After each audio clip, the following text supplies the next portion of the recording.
should the U.S. government have bailed out corporations like AIG, Bank of America, Citigroup, and whatnot? Mr. Obama is pro. And because he did it. well, yeah. And Mr. Romney is not clearly pro or con. That's right, because we don't know the end result yet. Well, that's the latest. All right, next question. Do most labor unions provide an overall benefit to their workers in the U.S.? Mr. Obama is pro that position. It's time we had a president who did not choke saying the word union, a president who knows it's the Department of Labor and not the Department of Management. And Mr. Romney is con. Too often unions drive up costs and introduce rigidities that harm competitiveness and frustrate innovation. The statistics tell an unkind story. Labor unions reduce investments and slow job growth. Over the past 10 years, right-to-work states have added more than 3 million jobs, while the others have lost nearly 1 million jobs. So what do you think about that? No, I think that's probably true. But at the same time, that will not sit well, of course, with the millions of union members. And they will, I think the great majority of them, vote for Mr. Obama because of it. That's a very straightforward statement by Mr. Romney. I don't remember any Republican presidential nominee having said anything quite as frank as that.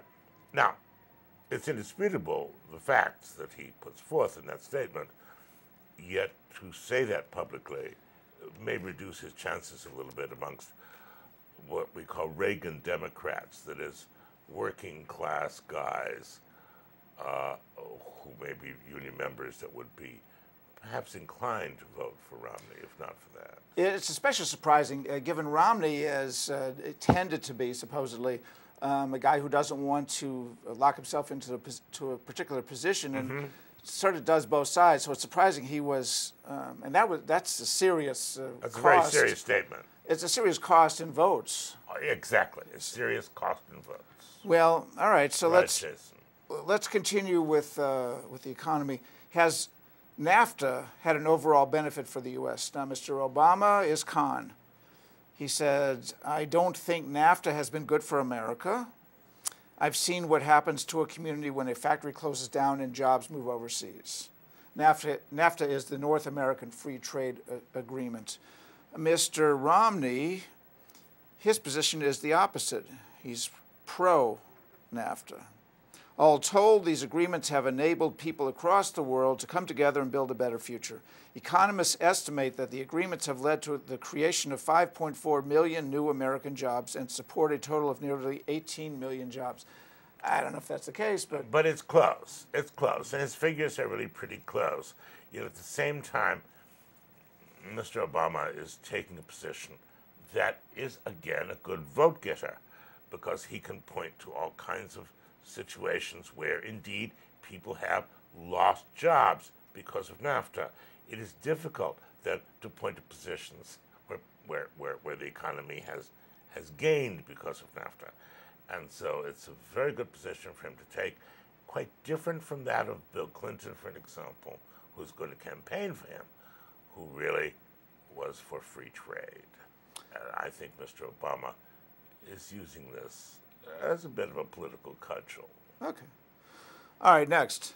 Should the federal government continue to subsidize big oil companies? Good question. Mr. Obama is con. When oil companies are making huge profits, these tax giveaways aren't right. Okay, he's clear on that. Mr. Romney is not clearly pro or con. His statement is, I'm not planning any new subsidies for the oil industry. He's not talking about taking away, just say he's not planning new ones. Right. That from Wall Street Journal, 2011.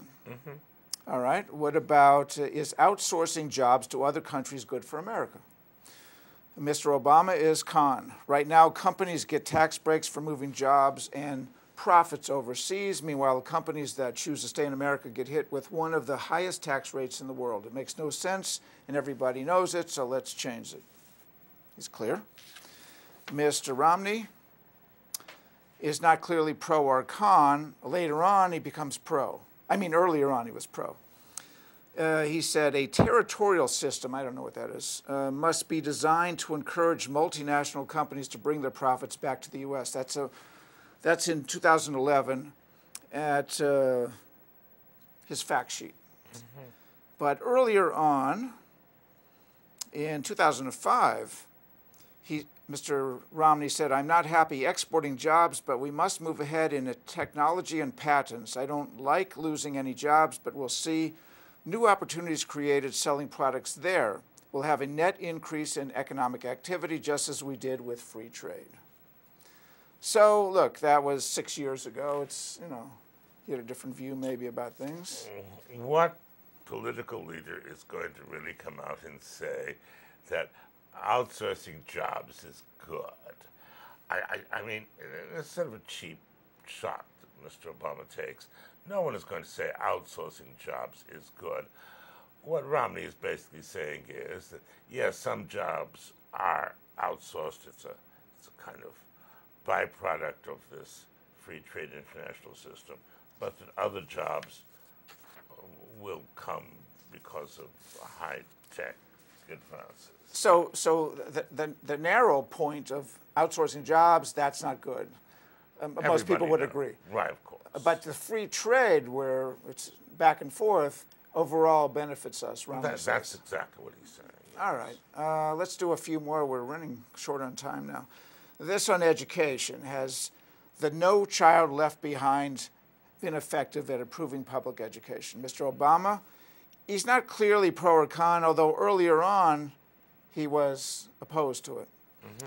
He says, now I want to say that the goals behind No Child Left Behind are admirable. Higher standards are the right goal. Accountability is the right goal. Closing the achievement gap is the right goal. Earlier on, at some point in 2008, he said the goal of the law was the right one. As a result, the law has failed to provide high-quality teachers in every classroom and failed to adequately support and pay those teachers. Let's see, Mr. Romney is pro this No Child Left Behind.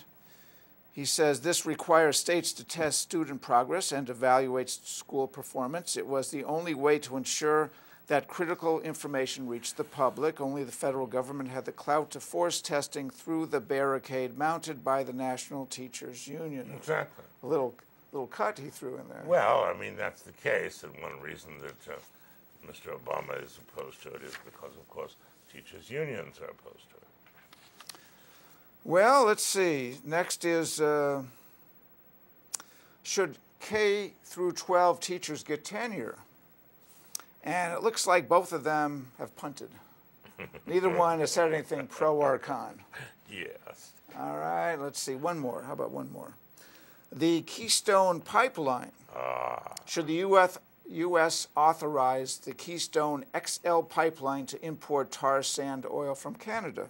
Mr. Obama is not clearly pro or con.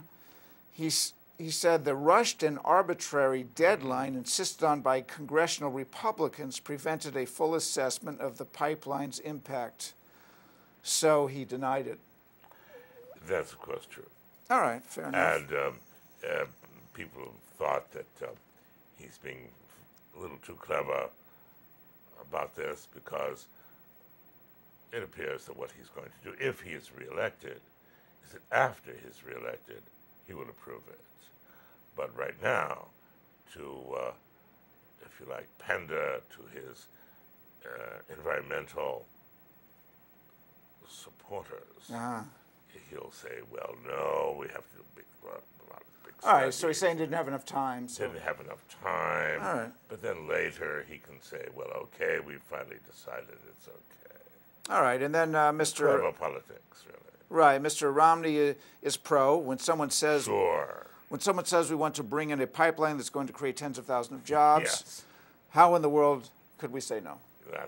That's where he's simple. At. All right, well, we are going to have, there's more. We'll have to do that next week.